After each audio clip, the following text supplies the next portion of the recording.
మీ car EMI కట్టలేకపోతున్నారా? మీ car EMI మేము కడతాం. ఈ నెంబర్కి కాల్ చేయండి. మామూలుగా ఓ పచ్చ అరటి పండు ధర 5 రూపాయలు చెబితే అంత రేటా 4 రూపాయలకి ఇవ్వరాదు అని బేరాలాడతాం.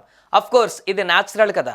అయితే అక్కడో అరటి పండు అయ్య బాబోయ్ ఏకంగా 1, 2 కాదు, 10 కాదు, 20 కాదు, ఏకంగా 52 కోట్లు పలికేసింది. అరటిపళ్ళ వంశానికే ఓ అద్భుతమైన ప్రతిష్టను తెచ్చిపెట్టేసింది. ఓ అరటి పండు ఇంత ఖరీదెందుకు పలికినట్లు?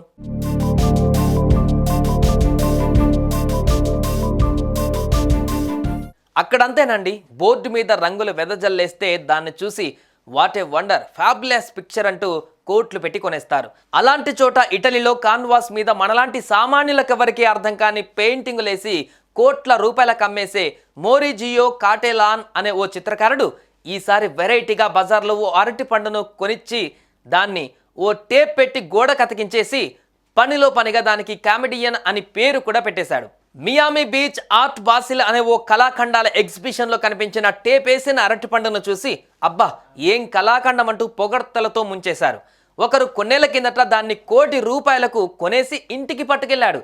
తాజాగా అదే రకం మరో అరటి పండును టేపుతో అతికించేసి దాన్ని వేలం వేస్తే క్రిప్టో కరెన్సీని కనుగొన్న జస్టిస్ సన్ అనే ఆయన ఏకంగా ₹52 కోట్ల దాన్ని వేలం పాటలో పాడేసి ఇంటికి పట్టుకెళ్ళిపోయాడు.